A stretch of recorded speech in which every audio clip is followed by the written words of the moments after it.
पहले आपसे शुरुआत करता हूं कुछ बातों से, है ना, कुछ बातें आपसे करनी है। आप लोगों के जो है मैसेज संदेश मिले हैं। देखिए, आज से हम लोग जो पढ़ाई शुरू कर रहे हैं, और जो है वो पढ़ाई हम लोग 2 भागों में शुरू करेंगे, ठीक है। देखिए, नॉन वर्बल के जो टॉपिक होते हैं वो बहुत छोटे टॉपिक होते हैं। आज से मैं डेली आपको 10 से 15 मिनट में एक नॉन वर्बल का टॉपिक डिस्कस करूंगा और लॉजिकल रीजनिंग के टॉपिक से हम लोग शुरुआत करेंगे। स्टेटमेंट कंक्लूजन, स्टेटमेंट आर्गुमेंट्स और सिलोजिज्म, जो 3 महत्वपूर्ण टॉपिक आपके हैं। मैं चाहता हूं कि मैं जल्द से उन टॉपिक्स को आपको पहले क्लियर कर दूं ताकि आपकी चीजें क्लियर हो जाए। जहां पे पहला टॉपिक हम लोगों ने लिया हुआ है वो स्टेटमेंट कंक्लूजन है, क्लियर। कुछ तैयारी इसमें आपको मेरे साथ करनी है, ठीक है, कुछ तैयारी इसमें आपको मेरे साथ करनी है। और आप लोगों की जो समस्या है, ठीक है, हाँ ठीक है, आप लोगों की जो समस्या है, आप लोगों की जो है जो कमेंट है, आप लोगों की जो समस्या है, देखिए इसमें आपको मेरे साथ तैयारी क्या करनी है कि स्टेटमेंट कंक्लूजन जो हम लोग पढ़ रहे हैं इसके 10 बेसिक कॉन्सेप्ट हैं, क्लियर। तो अब मैं ये चाहता हूं कि इन 10 बेसिक कॉन्सेप्ट को, जैसे यहां से इसके बेसिक कॉन्सेप्ट शुरू हो रहे हैं, क्योंकि ये एक स्लाइड में मैं एक साथ इनको नहीं दिखा सकता आपको 10 बेसिक कॉन्सेप्ट को, तो आज मैं आपको धीरे धीरे करके 10 बेसिक कॉन्सेप्ट को दिखाऊंगा और कल से मैं आपसे सवाल डिस्कस करूंगा। तो मैं ये चाहूंगा कि कल जब हम स्टेटमेंट आर्गुमेंट्स, स्टेटमेंट कंक्लूजन्स को शुरू करें तो ये 10 बातें जो यहाँ पे लिखी गई है ये आपके सामने आपकी कॉपी पर हो, जिससे मैं आपको सवालों से सीधे कनेक्ट कर सकूं। स्टेटमेंट कंक्लूजन्स पढ़ने की ये 10 शर्तें होती हैं, जहां से आपसे आईएएस से लेके कोई भी परीक्षा आप दें तो जहां से आपसे 3 से 4 क्वेश्चन स्टेटमेंट कंक्लूजन से बनते हैं, क्लियर। देखिए, 3 टॉपिक की श्रृंखला हम इस तरफ लेंगे, स्टेटमेंट कंक्लूजन से लेंगे, है ना, स्टेटमेंट एंड आर्गुमेंट से लेंगे और सिलोजिज्म लेंगे पहले, ठीक है। इस तरफ हम 3 टॉपिक्स की श्रृंखला लेके चल रहे हैं। तो ये जो आपके कॉन्सेप्ट लिखे हैं, जब सवालों की पढ़ाई शुरू हो तो इन कॉन्सेप्ट को आपको कॉपी पर लिखना है। तो आज मैं आपको स्लाइड्स में इन कॉन्सेप्ट को दिखा रहा हूं, क्लियर। चलिए,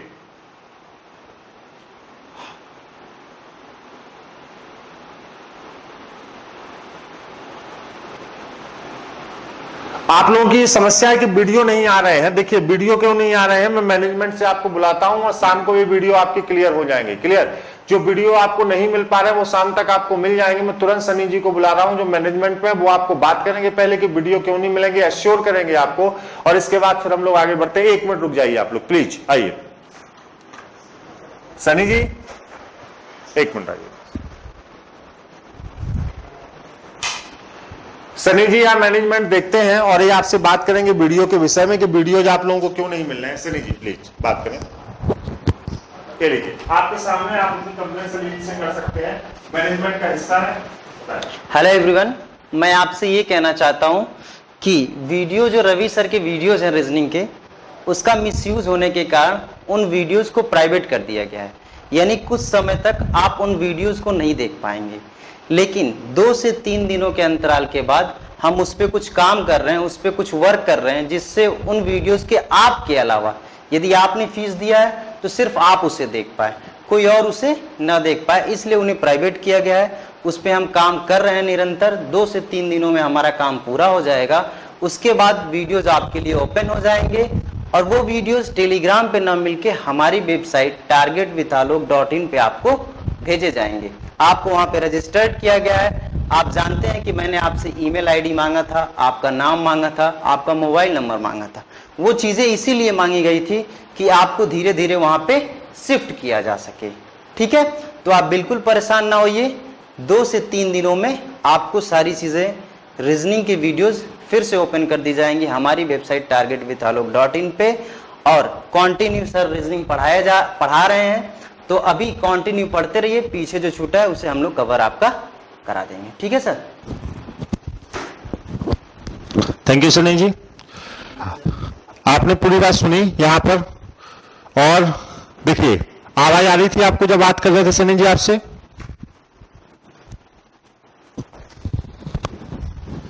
चलिए देखिए,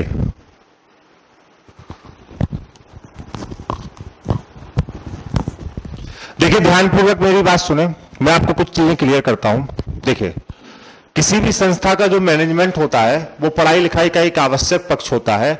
और यहाँ पर मैं भी चाह रहा हूँ, मुझ पर भी आप लोग जो है फेसबुक पे मुझको संदेश भेजते हैं, तो आपके संदेश पढ़ के मुझको अच्छा नहीं लगता, क्योंकि मैं कतई नहीं चाहता कि आप लोगों को वीडियोज ना मिले। एक बात। दूसरी बात देखिए, दूसरी बात ये है, इसको भी आप लोग दूसरी बात को भी क्लियर कर लीजिए कि अगर मैंने यहां पर आके आपके लिए वीडियो रिकॉर्ड कर दिया है तो उस वीडियो पर आपका हक है, वो वीडियोज आपको मिलने चाहिए। लेकिन कुछ लोगों ने पेड वीडियोज का मिसयूज किया, उस मिसयूज होने की वजह से संस्था और मैनेजमेंट ने निर्णय लिया, इसमें कहीं से भी मैं भागीदार नहीं था, संस्था और मैनेजमेंट ने निर्णय लिया कि उन वीडियोज को सिक्योर किया जाए। और उन वीडियोज को सिक्योर किए जाने के क्रम में इतने ज्यादा वीडियोज थे कि उन वीडियोज को कुछ दिन के लिए रोक दिया गया। मैं ऑलरेडी सारे वीडियोज आपको इससे पहले प्रोवाइड भी कर चुका हूं, मैं ऑलरेडी सारे वीडियोज आपको रिकॉर्ड भी कर चुका हूं, क्लियर। और वीडियो रिकॉर्ड करने के बाद अगर आपको वो वीडियोज नहीं मिल पा रहे हैं तो जैसे कि सन्नी जी आए थे, उन्होंने कहा है कि सर इस पर निरंतर काम कर रहा हूं, मैं आपको दिखा सकता हूं 6 से 7 लोगों की टीम वेबसाइट पर काम भी कर रही है ना। मैं वादा करता हूं आपको, आज और कल, ये मेरा कमिटमेंट है आपको और ये मेरा प्रॉमिस है आपको, इसी चैनल से, और मैं इसी माइक से आपसे प्रॉमिस कर रहा हूं, आज और कल अगर आपको वीडियोज नहीं मिले, भले मेरे वीडियोज का कितना भी मिसयूज हो जाए, लेकिन कल शाम को 8 बजे अगर ये व्यवस्था नहीं हो पाई, मेरे सारे वीडियो मैं खुद ओपन करवा दूंगा, चाहे इसके लिए मुझे कुछ भी करना पड़े, क्लियर। ये मेरा कमिटमेंट और प्रॉमिस रहा आपके। आज और कल का वेट करिए, कल 8 बजे तक अगर ये व्यवस्था नहीं हो पाई, मैं अपने सारे वीडियोज खुद ही ओपन करवा दूंगा। मैं आप सब लोगों से प्रॉमिस कर रहा हूं। संस्था को हम लोग केवल आज और कल 48 घंटे का समय और दे देते हैं, और अगर ये चीजें क्लियर नहीं हो पाई तो ये मेरा वादा रहा, मैं आपको सारे वीडियोज कल उपलब्ध करा दूंगा अपनी गारंटी पर, चाहे वो वेबसाइट पर हो और चाहे आपको लिंक के माध्यम से हो। कल रात के 8, साढ़े 8, 9 बजे के बाद तो आपको ये समस्याएं नहीं होंगी, क्लियर। ये समस्याएं आपको नहीं होंगी। क्या अब आप संतुष्ट हैं? हम लोग आगे बढ़ सकते हैं? बताएं। देखिए, आपके जब मैसेज आते हैं, मैं भी ये नहीं चाहता कि आपका पढ़ाई लिखाई में नुकसान हो, क्लियर। ये मेरा आपसे कमिटमेंट है। क्या अब हम आगे बढ़ सकते हैं? बताइए, प्लीज बताएं।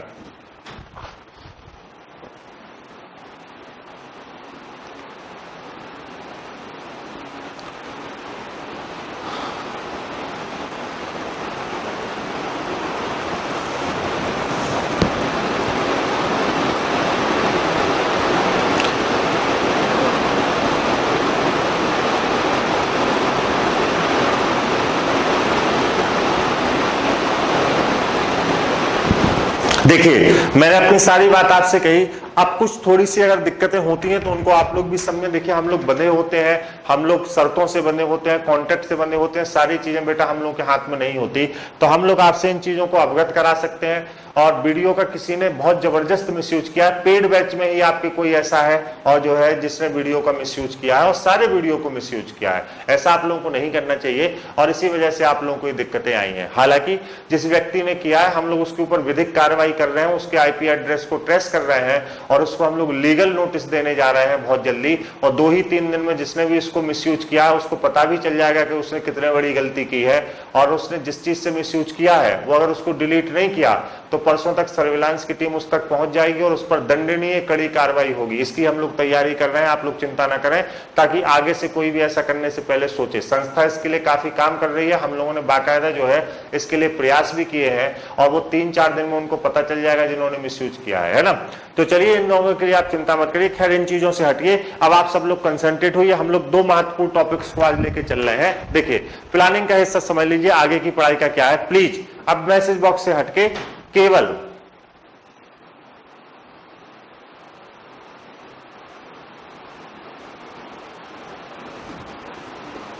एक मिनट, आवाज क्लियर नहीं है।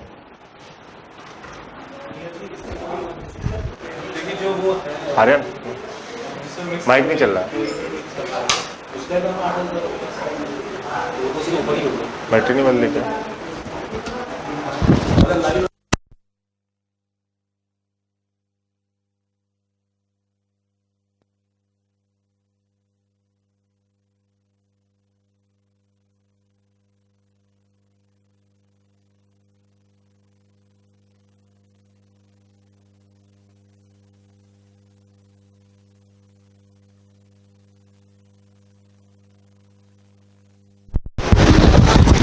क्या अब आवाज साफ आ रही है? Technical problem. क्या अब आवाज साफ आ रही है? बताएं, क्या अब आप मुझे सुन पा रहे हैं? आवाज साफ आ रही है? प्लीज बताएं, क्या अब वॉइस क्लियर है? बताएं।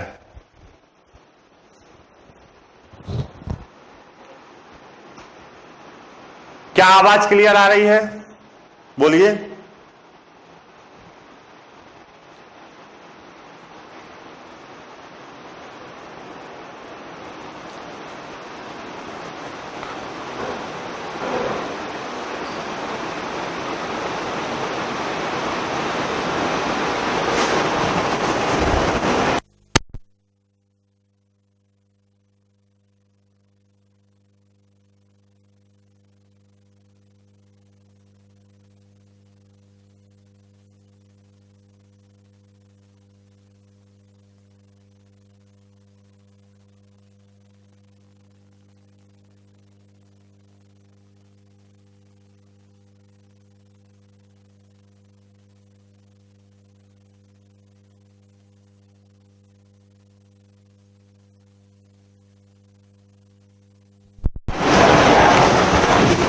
आइए देखिए, आज से प्लानिंग हम लोगों की ये है, इस तरीके से हम लोगों की प्लानिंग इस तरीके से चलेगी। कैसे हमें इन चीजों को कंडक्ट करना है?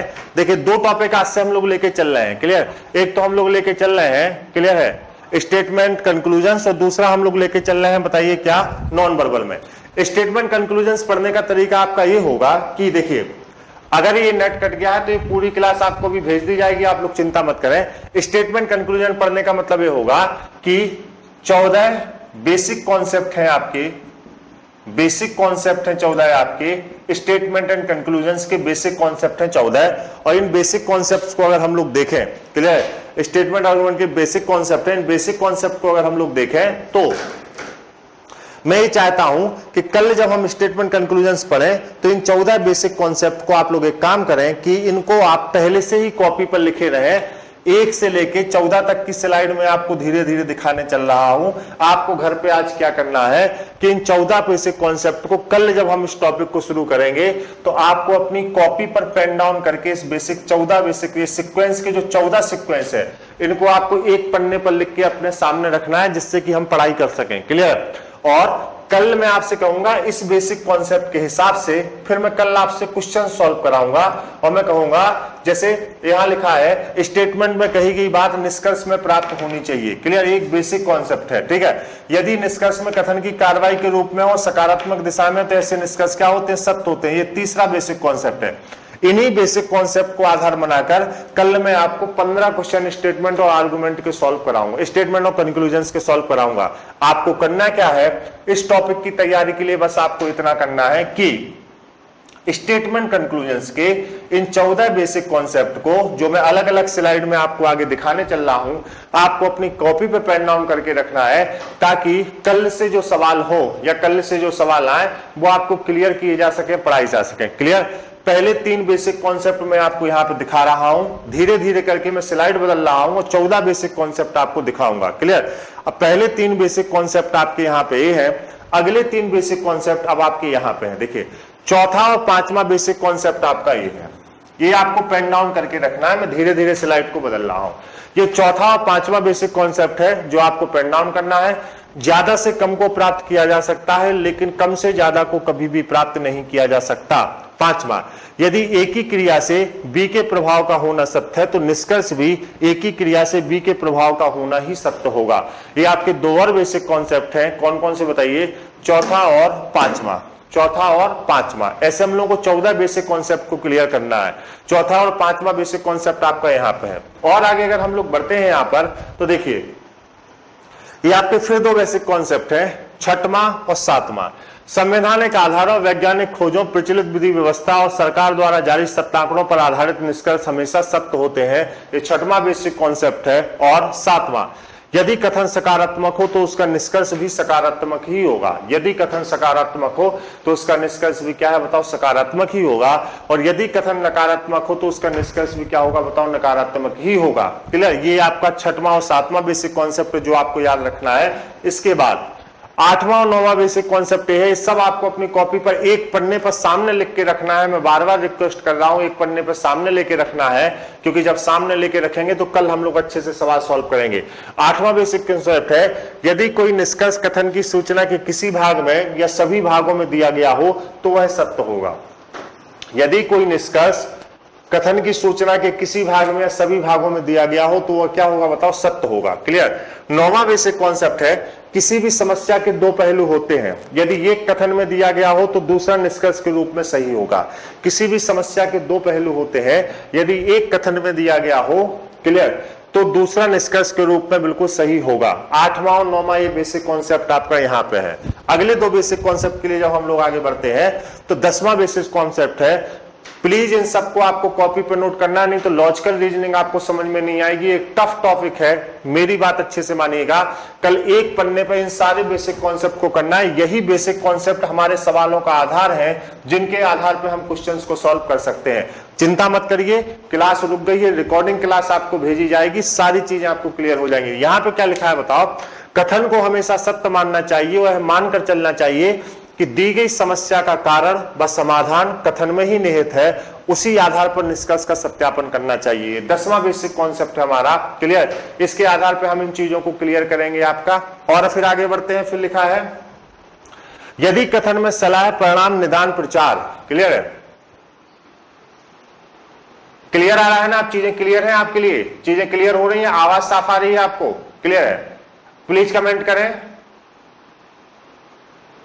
क्या क्लियर है? क्या आप लोग मुझे सुन पा रहे हैं? प्लीज कमेंट करें। क्या आवाज साफ आ रही है? तेजी से बताएं। क्लियर है? ओके, क्लियर है। आप सुनते चलें। आपको बस इतनी तैयारी करनी है, यदि कथन में सलाह, परिणाम, निदान, प्रचार, विज्ञापन यदि दिया गया हो तो निष्कर्ष उससे सीधे संबंधित होते हैं और उसके मूल उद्देश्यों को पूरा करता है, तो वो निष्कर्ष क्या होगा? सत्य होगा। इसको भी आपको कॉपी पर पेन डाउन करना है। एक कल के टॉपिक की तैयारी हम लोग आज कर रहे हैं। 12वां है, मैं स्लाइड को दिखा रहा हूं, आप वीडियो को पॉज कर करके इनको लिख लीजिएगा। यदि कथन में सरकारी आदेश या नियम की चर्चा की गई हो और निष्कर्ष उससे सीधा संबंधित हो तो निष्कर्ष क्या होगा बताओ? सत्य होगा। निष्कर्ष क्या होगा? सत्य होगा। तीसरा है, 13वां है, यदि निष्कर्ष में पूर्व धारणा, एजम्पशंस या अनुमान, प्रिडिक्शंस हो तो वह निष्कर्ष क्या होता है? असत्य होता है। तो ऐसे निष्कर्ष क्या होते हैं? असत्य होते हैं। ये आधार है हमारे कल की तैयारी के। आगे बढ़ते हैं हम लोग। फिर लिखा है, भूतकाल या भविष्यकाल में की गई बात को निष्कर्ष में असत्य माना जाता है। भूतकाल और भविष्यकाल में की गई बातों को निष्कर्ष में क्या माना जाता है? असत्य माना जाता है। और 15वां बेसिक कॉन्सेप्ट है, यदि निष्कर्ष में केवल निश्चित रूप से, बिल्कुल, सदा से, हमेशा, सभी, प्रत्येक, एकमात्र, एकदम आदि जैसे शब्द आए हों तो उस निष्कर्ष को असत्य माना जाता है। ऐसे निष्कर्ष क्या होते हैं? असत्य। ये 14वां बेसिक कॉन्सेप्ट है और ये 15वां बेसिक कॉन्सेप्ट है। 15 बेसिक कॉन्सेप्ट आपको मैंने धीरे धीरे स्लाइड में दिखाए हैं। क्लियर है? क्लियर। अब ये देखिए, इन निर्देशों के आधार पर 15वें बेसिक कॉन्सेप्ट के साथ कल से हम लोग सवाल शुरू करेंगे। क्लियर। जैसे आप अपना उत्तर दीजिए, यदि केवल निष्कर्ष एक संगत है, निष्कर्ष दो संगत है, और जैसे सवाल है। अब ये सवाल है, अभी जैसे आपसे पूछा गया लोअर पीसीएस में, उसने वर्तमान परीक्षा की पद्धति को रोकने तथा उसके स्थान पर अन्य परीक्षा की पद्धति, ये सवाल उन 15 बेसिक कॉन्सेप्ट को आधार मानकर कैसे सॉल्व करने हैं, जब वो बेसिक कॉन्सेप्ट आपके सामने होंगे तो कल जब मैं स्टेटमेंट आपको कंक्लूजन सॉल्व कराऊंगा बेटा जी, तो मैं आपसे कहूंगा कि बेसिक कॉन्सेप्ट 3 को देखिए। तो आप अपनी कॉपी में बेसिक कॉन्सेप्ट 3 को देखेंगे और मैं आपको उसके आधार पर इन सवालों को क्या कराऊंगा? सॉल्व कराऊंगा। और ये बेसिक कॉन्सेप्ट मेरे पास भी यहाँ पर रखे होंगे। क्लियर। तो मैं इन देख देख के, क्योंकि एक ही स्लाइड पर सारी चीजें नहीं कर सकती, इसलिए जो 15 बेसिक कॉन्सेप्ट है, और कल इसी तरह हम लोग सवाल बदल बदल के, कल मैं आपको आईएएस से लेकर और रेलवेज की परीक्षा तक में, ग्रुप डी में जितने भी सवाल आए हैं, कल मैं बेहतरीन तरीके से आपको यहां पे सॉल्व करा दूंगा। और कल के बाद आपकी स्टेटमेंट कंक्लूजन्स की समस्या हमेशा के लिए समाप्त हो जाएगी। लेकिन एक रिक्वेस्ट है कि जितनी बात मैंने कही है, इतनी बात को आपको मानना है। और इन 15 बेसिक कॉन्सेप्ट को जो मैंने आपको दिखाए हैं यहां, इससे पहले देखिए, ये जो है 14-15 यहां पे है स्लाइड में, एक बार रिवाइव आपका रिपीट कर रहा हूं। और ये देखिए 12, 13, 11, 10, 9, 8, 7, 6 और 1, ये 1, 2, 3, ऐसे मैंने सारी स्लाइड आपको दिखाए हैं। और कितने हैं? 15।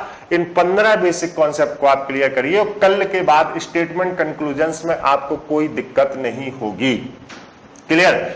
आज से हम लोग जो पढ़ाई करने चल रहे हैं, इसमें 2 टॉपिक हम लोग एक साथ लिया करेंगे। एक टॉपिक तो मैंने कल की तैयारी के लिए आपको बता दिया है ना, और एक टॉपिक हम लोगों को नॉन वर्बल का छोटा सा रोज क्लियर करना है, जैसे जिसको हम कहते हैं structure division of the figure. क्या स्टेटमेंट कंक्लूजन्स की तैयारी की जो बात मैंने आपसे कही है, क्या इतनी बात आपको क्रिस्टल क्लियर है? क्या कल अब हम इस तैयारी से आगे बढ़ सकते हैं? अगर इतनी बात आपको क्लियर हो तो कमेंट करें कि हाँ सर क्लियर है, प्लीज बताएं। क्या इतनी बात क्लियर है आपको? बताएं।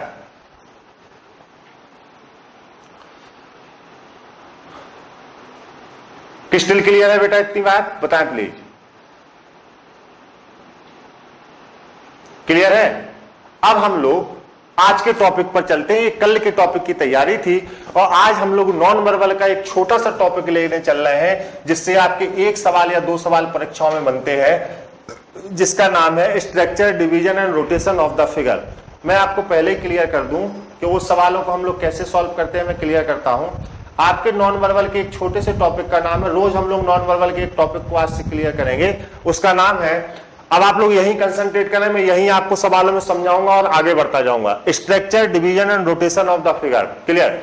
तरीका यह होता है कि हमें 5 आकृतियां दी होती हैं, 1 2 3 4 और 5 आकृतियां हमें एक बॉक्स में दी गई होती हैं और इन आकृतियों में 4 आकृतियां किसी ना किसी तरह समान होती हैं और एक आकृति असमान होती है। हमें यह बताना होता है कि कौन सी आकृति असमान आकृति है।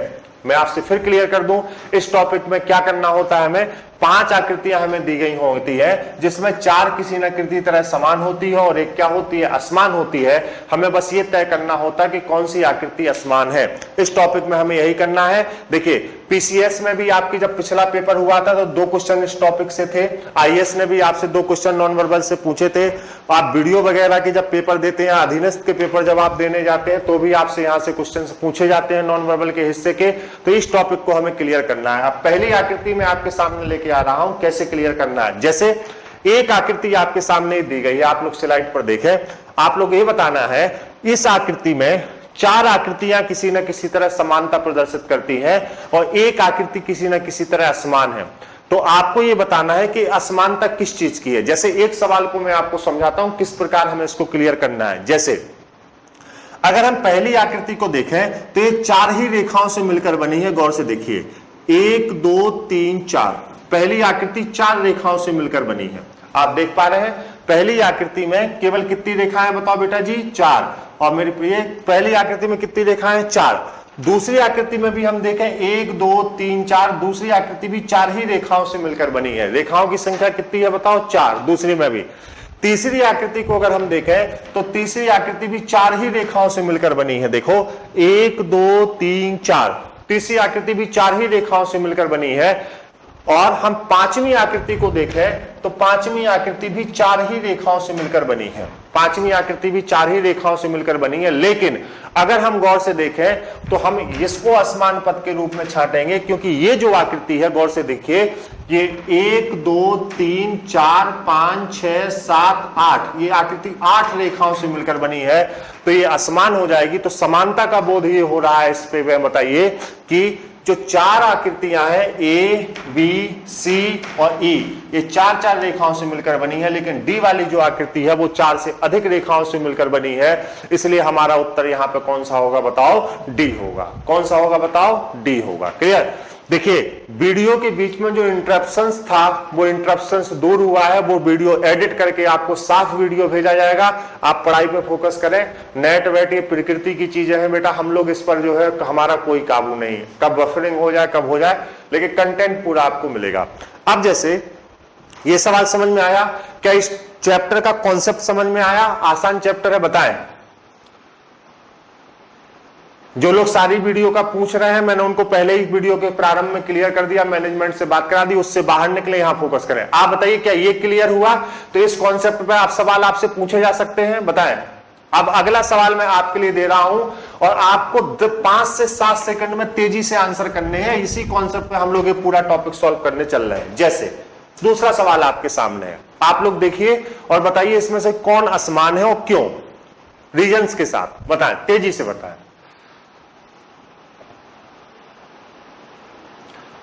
हाँ यशित गुप्ता जी, मैंने जो करंट अफेयर्स सेंड किया है वो वीडियो के एग्जाम के लिए काफी है और उससे ज्यादा आपको पढ़ने की जरूरत नहीं है। बाकी 3 महीने का करंट अफेयर्स भी मैं आपको भेज दूंगा। यशित गुप्ता जी, टेलीग्राम पे जो लोग मुझसे जुड़े हैं, मेरे टेलीग्राम चैनल का नाम है, मैं पहले ही क्लियर कर चुका हूं, रवि तिवारी सर। आप जब जो है इस टेलीग्राम से मेरे जुड़ेंगे रवि तिवारी सर, तो मैं वीडियो के बैच के लिए बाकायदा वहां पर जो है आपका जो है करंट भेज रहा हूं आपको, और भी मैं सामग्री सीसेट वालों के लिए वहां पे भेज रहा हूं। मैंने इंग्लिश के नोट्स भेजे हैं, इकोनॉमी के भी मैंने हैंड राइटिंग में नोट्स आपको बना के भेजे हैं। रवि तिवारी सर आप टेलीग्राम पे जब सर्च करेंगे तो आपको मैं मिल जाऊंगा, आप मुझे ज्वाइन कर लें इस चैनल पर। मैं बराबर नोट्स भेज रहा हूं और 4 महीने के नोट्स और भी तैयार कर रहा हूं, 4-5 दिन में आपको वो नोट्स मिल जाएंगे, है ना। लेकिन दिक्कत यह है कि मैं भी बहुत व्यस्त हूं और मेरी भी परीक्षा, इसलिए मैं ज्यादा समय नहीं दे पाता हूं। मैं धीरे धीरे मेहनत कर रहा हूं। आपकी वीडियो की परीक्षा से पहले मैं आपको 8 महीने का करंट आपका भेज दूंगा। आपको और पत्रिकाओं को लेने और पढ़ने की जरूरत नहीं है। अगर आप उतना ही पढ़ लेते हैं तो आपका कवर आराम से हो जाएगा, ये मेरा वादा रहा। टेंशन मत लीजिए आप। क्लियर? Is that clear? अब इस सवाल पर आइए, मैं मेहनत कर रहा हूं, थोड़ा सा समय लग रहा है, चिंता मत करिए। आइए, इस सवाल का उत्तर आपके हिसाब से क्या होगा, मैं कमेंट बॉक्स में बताएं।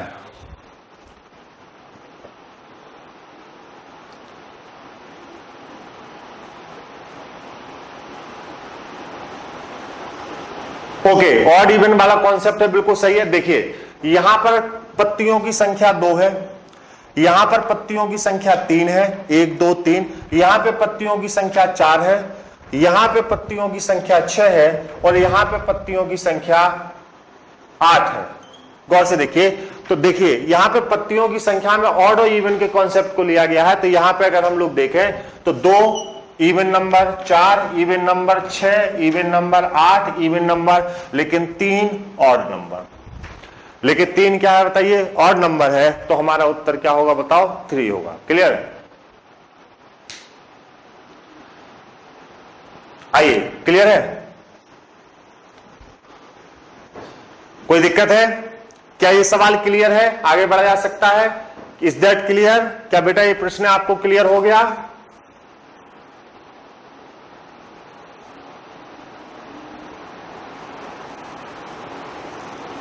ओके, चलिए आगे बढ़ते हैं, अगले सवाल पे आइए। ये सवाल आप देखिए,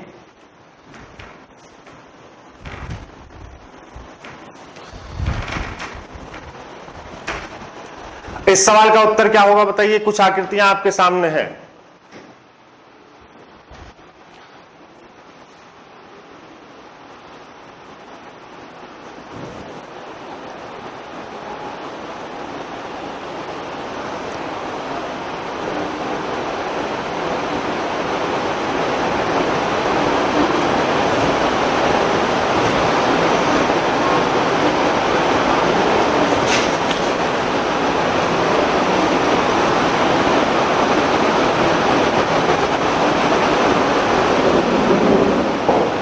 रवि यादव जी कमेंट कर रहे हैं 2000 बर्बाद हो गया, ये रीजनिंग नहीं पढ़ पा रहे हैं। बाकी सब लोग रीजनिंग पढ़ रहे हैं। रवि यादव जी आपको रीजनिंग पढ़ने में क्या दिक्कत हो रही है? जब सारी बातें आपको क्लियर की जा चुकी हैं कि किसी ने मिसयूज किया है और कल तक आपको वीडियो मिल जाएंगे, तो क्यों नहीं आप पढ़ने में जो है दिमाग लगा रहे हैं? आप फर्जी परेशान हो रहे हैं। यहाँ पे देखिए सामने, आप लोग आइए, सामने आइए। यहाँ पे आप लोग भी कभी कभी इरिटेट करते हैं। जब मैं सारी चीजें आपको क्लियर कर चुका हूं तो बार बार लिखने की क्या जरूरत है? पढ़ाई पर फोकस करें प्लीज। आप बताइए, देखिए इस सवाल के 2 उत्तर हो सकते हैं, मैं आपको क्लियर करता हूं। क्लियर? पहला उत्तर तो इस सवाल का हो सकता है ये, क्लियर, क्योंकि हम लोगों ने ऑप्शन नहीं दिया इसलिए इसके 2 उत्तर हो सकते हैं उसके हिसाब से। यू क्यों हो सकता है? अगर हम इनको अंग्रेजी के अल्फाबेट माने तो बाकी सब कॉन्सोनेंट है और यू वॉवेल है। पहला आंसर तो ये जाएगा कि बाकी सब कॉन्सोनेंट है और यू क्या है, वॉवेल है। तो पहला उत्तर आपका होना चाहिए यू, बी होना चाहिए। क्लियर है? पहला उत्तर आपका होगा क्या है, बी होगा। क्लियर है? आइए दूसरा उत्तर क्या होगा अगर हम इनको अल्फाबेट ना माने। ये सवाल 2 परीक्षाओं में पूछा गया। इस सवाल को आपसे एमपीपीसीएस 2014 में पूछा गया एक बार, और इस सवाल को आपसे सीपीओएसआई ने पूछा 2012 में। अब गौर से देखिए, सीपीओएसआई ने जब इस सवाल को पूछा तो आपसे कहा कि इसको आप अंग्रेजी के अल्फाबेट मान के उत्तर दें। अगर हम अंग्रेजी के अल्फाबेट मानकर उत्तर दें तो इसका उत्तर बी उसने दिया। हमको 2 अलग अलग परीक्षाओं में सवाल पूछा गया। लेकिन जब एमपीपीसीएस 2014 ने आपसे क्वेश्चन पूछा सीसेट में, तो उन्होंने कहा कि 2014 में 15 में, मुझे ठीक से याद नहीं, आप लोग पेपर देखिएगा, 14 या 15 का क्वेश्चन है, जो भी हो, एमपीपीसीएस ने आपसे पूछा तो उन्होंने कहा कि इसको हमको अंग्रेजी के अल्फाबेट नहीं मानना है, अंग्रेजी के अल्फाबेट नहीं मानना है। जब हम अंग्रेजी के अल्फाबेट मानेंगे तो हमारा उत्तर बी होगा, क्योंकि बॉबल सो इसका कॉन्सेप्ट है। लेकिन अगर हम अंग्रेजी के अल्फाबेट नहीं मानेंगे तो हमारा उत्तर डी होगा, चौथा होगा। क्यों डी होगा? इन सभी आकृतियों को आप बिना पेन उठाए बना सकते हैं एक बार में, लेकिन टी एक ऐसी आकृति है, इसको अगर हम अल्फाबेट ना माने तो इसको आप एक बार में बिना पेन उठाए नहीं बना सकते। जैसे अगर हम इसको देखें तो देखिए, पहली आकृति को आपने बिना पेन उठाए बना लिया, दूसरी आकृति को भी आपने बिना पेन उठाए बना लिया, तीसरी आकृति को भी हमने बिना पेन उठाए बना लिया, और इस आकृति को भी हमने बिना पेन उठाए बना लिया। लेकिन टी को जब भी आप बनाएंगे तो या तो ओवरलैप करना पड़ेगा या तो पेन उठाना पड़ेगा। तो टी ऐसी आकृति है जो फ्रीक्वेंटली एक बार में नहीं बन सकती। तो एमपीपीसीएस ने कहा कि जब अल्फाबेट इसको नहीं मानना है तो आपका उत्तर टी हुआ, और सीपीएसआई ने कहा कि जब अल्फाबेट मानना है तो आपका उत्तर क्या हुआ? बी हुआ। क्या ये बात आपको क्लियर हुई? बताएं, क्या मेरी दोनों बातें आपको समझ में आई?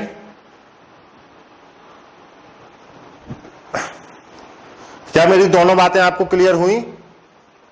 बताएं।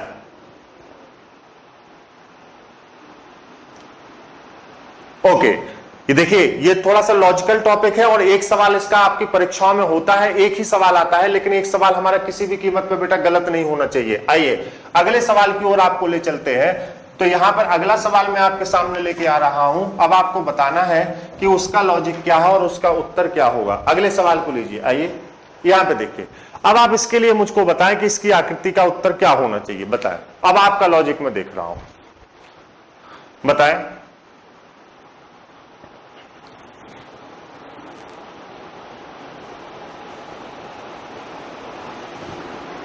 इसका उत्तर ए होगा। बिल्कुल सही आपने उत्तर किया, क्योंकि बाकी सभी आकृतियां सरल रेखाओं से बनी हुई आकृतियां हैं, लेकिन ये क्या है बताओ? सर्किल है, इसके, इसलिए इसका उत्तर क्या होगा? ए होगा। क्लियर?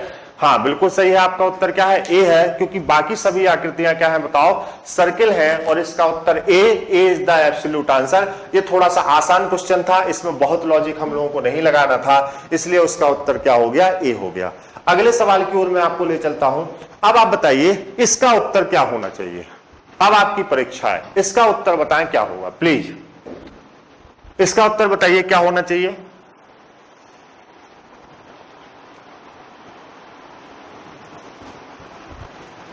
बताएं।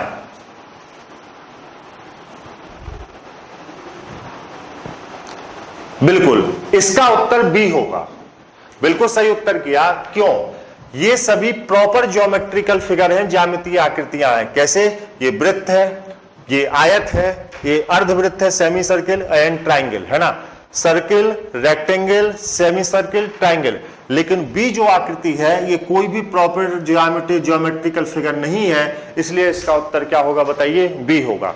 बाकी सभी आकृतियां बिल्कुल ज्योमेट्रिकल फिगर है, लेकिन बी कोई भी ज्योमेट्रिकल फिगर नहीं है। क्लियर? इसके लिए इसका उत्तर क्या होगा? बी होगा। ए को हम डिफाइन कर सकते हैं सर्किल है, सी को हम डिफाइन कर सकते हैं रेक्टेंगल है, डी को हम डिफाइन कर सकते हैं सेमी सर्किल है, और ई को हम डिफाइन कर सकते हैं ट्रायंगल है। लेकिन हम बी को डिफाइन नहीं कर सकते, क्योंकि ये कोई भी ज्योमेट्रिकल फिगर नहीं है।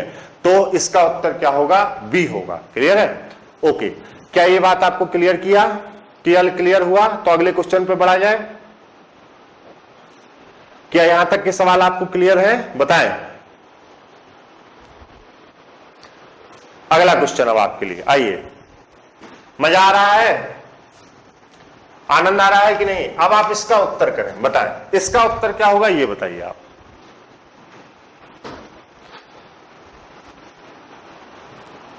बताएं। मजा आ रहा है भाई? क्या है, क्या स्थिति है, बताएं।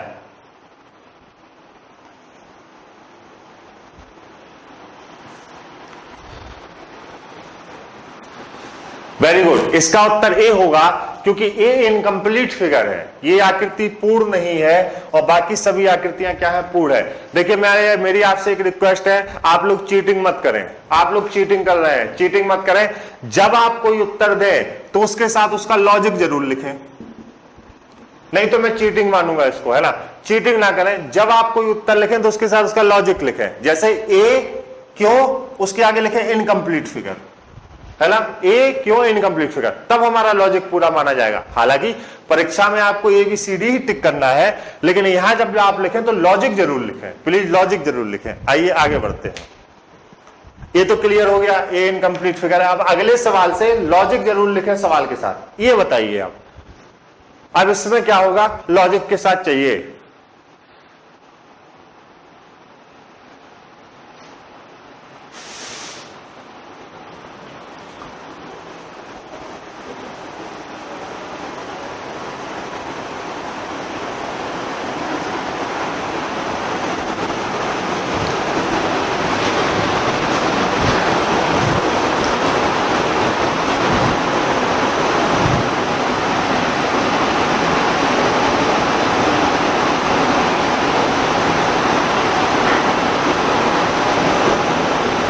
आप लोग लिख रहे हैं सी क्लॉकवाइज, आप उल्टा लिख रहे हैं भाई, सी एंटी क्लॉकवाइज है। सी एंटी क्लॉकवाइज, आप क्लॉकवाइज, उत्तर सही है सी आपका, बाकी सब बेटा क्लॉकवाइज है, लेकिन सी तो एंटी क्लॉकवाइज है ना। उत्तर बिल्कुल सही सही है आपका सी। देखिए कैसे एंटी क्लॉकवाइज है, ये 12 से 3 की ओर जा रहा है तो एक क्लॉकवाइज हो गया, क्लियर। ये भी 12 से 3 की ओर जा रहा है तो ये भी क्लॉकवाइज हो गया। ये देखिए 6 से 9 की ओर जा रहा है, 6 से 12 की ओर जा रहा है, ये भी क्लॉकवाइज हो गया। ये देखिए 12 से 3 की ओर जा रहा है, ये भी क्लॉकवाइज हो गया। तो आप बताइए ये जो है 6 से 3 की ओर जा रहा है तो ये एंटी क्लॉकवाइज हो गया, ये एंटी क्लॉकवाइज है, और बाकी सब क्या है, क्लॉकवाइज है। इसलिए हमारा उत्तर क्या होगा बताइए, सी होगा। आप लोग क्लॉकवाइज क्यों लिख रहे हैं, एंटी क्लॉकवाइज है ना, हाँ एंटी क्लॉकवाइज है, तो हमारा उत्तर क्या होगा बताओ, सी होगा। क्योंकि बाकी सारी आकृतियां क्या है, क्लॉकवाइज है, और सी क्या है बताओ, एंटी क्लॉकवाइज है। क्लियर है, हाँ। चलिए आपने अंदर से शायद उस सर्किल को दिया है, हाँ तो अंदर से क्लॉकवाइज होगा और बाहर से एंटी क्लॉकवाइज होगा। आपका लॉजिक सही है, हाँ बिल्कुल बिल्कुल सही है शोभित भरद्वाज जी, आपका लॉजिक सही है, बिल्कुल सही है। अगर हम सर्किल को अंदर से देखते हैं तो हम क्लॉकवाइज एंटी क्लॉकवाइज का कॉन्सेप्ट ले सकते हैं, बिल्कुल सही है आप, बिल्कुल बिल्कुल बिल्कुल बिल्कुल बिल्कुल। जब हम अंदर से देखते हैं तो हम क्लॉकवाइज एंटी क्लॉकवाइज का कॉन्सेप्ट ले सकते हैं, आप लोग सही थे, क्षमा करिएगा। बाहर से अगर हम देखते हैं तो एंटी क्लॉकवाइज का कॉन्सेप्ट। दोनों ही परिस्थितियों में हमारे उत्तर क्या होंगे बताइए, सी ही होंगे। क्लियर, आइए अगले सवाल पर चला जाए।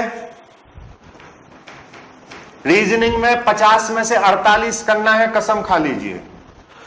सीसेट में हमको रीजनिंग से ही क्वालिफाई करना है, कसम खा लीजिए। आइए इसमें बताइए, ये तो सरल है, आप लोग अब चैंपियन हो गए, इसके तुरंत बता देंगे। क्या होगा इसका बताओ, क्या है बताओ। शोभित भरद्वाज जी मेरी कसम मत खाइए, मैं अपने परिवार का अकेला हूं, अगर आपने एक क्वेश्चन कम किया तो मेरा काम लग जाएगा। शोभित भरद्वाज जी क्वेश्चन करने के लिए मेरी कसम मत खाइए, मैं बड़ा कीमती हूं। अभी आप लोगों को बहुत लोग पढ़ाना है, बहुत पढ़ाना है शोभित जी। आइए आप लोग भी खूब मजा लेते हैं, मेरी ही कसम खा रहे हैं। बताइए AWF, हाँ ये ई होगा, क्यों, ये प्रॉपर लेटर नहीं है, अपोजिट लेटर है ना, प्रॉपर इमेज नहीं है। क्लियर है, अपोजिट इमेज है। आइए हाँ देखो भाई लोग, सौरभ भरद्वाज जी मेरी ही कसम खा रहे हैं कि सर आपकी कसम खा के कह रहा हूं कि 50 में से 49 करूंगा। अगर एक क्वेश्चन गड़बड़ हो गया भाई तो मेरा तो काम लग जाएगा, है ना। तो आप लोगों को मेरी ही कसम है, 50 में से आपको 49 करना है, मेरे लिए करिएगा ये काम प्लीज। और मैं आपको पूरी कोशिश कराऊंगा कि मैं 50 में से 49 आपको कराने की कोशिश कर रहा हूं। मैं पेपर भी आपके लिए बनवा रहा हूं। अभी मैं 3 क्लासेज आपकी डाउट लूंगा और 3 क्लासेज आपकी मैं ऐसे लूंगा कि जो मैं प्रीवियस पेपर आपको सॉल्व कराऊंगा। हम लोगों का सिलेबस थोड़ा सा क्लियर हो जाए। 3 क्लास आपकी कैलेंडर की, डायरेक्शन की, और उसकी मैं डाउट क्लास लूंगा, 1-1 घंटे की 3 क्लास मैं पहले अनाउंस कर रहा हूं। और 3 क्लास में आपको प्रीवियस ईयर पेपर सॉल्व कराऊंगा ताकि आपके लॉजिक्स क्लियर हो। वहां पे मैं आपको सिखाऊंगा कि ऑप्शन से क्वेश्चन कैसे लगाए जाते हैं। क्लियर, मैं इस पे भी आपकी व्यवस्था कर रहा हूं। धीरे धीरे पहले हम लोग सिलेबस को आगे बढ़ाते हैं। आइए, क्या यहां तक की बात क्लियर हुई आपको, बताएं क्या ये बात क्लियर है आपको, बोलिए। इस सवाल का उत्तर करें फिर आप लोग, 2 सवाल और हम लोगों के रह गए। इस सवाल का उत्तर तेजी से करें, बताएं।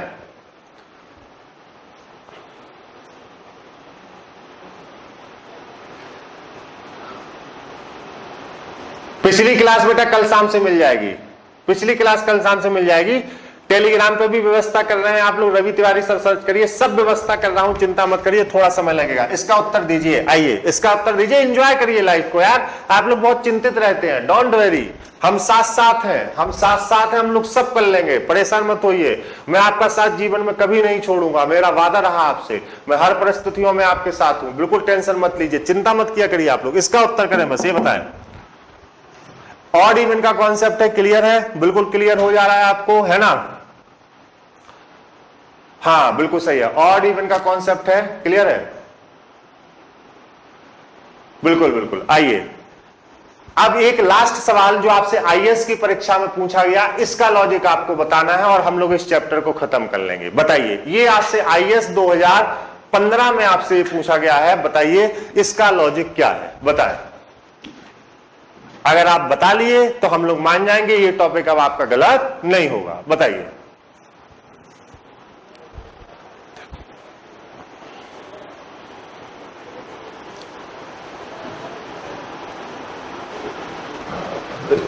बोलो बोलो, अब बोलिए क्या होगा?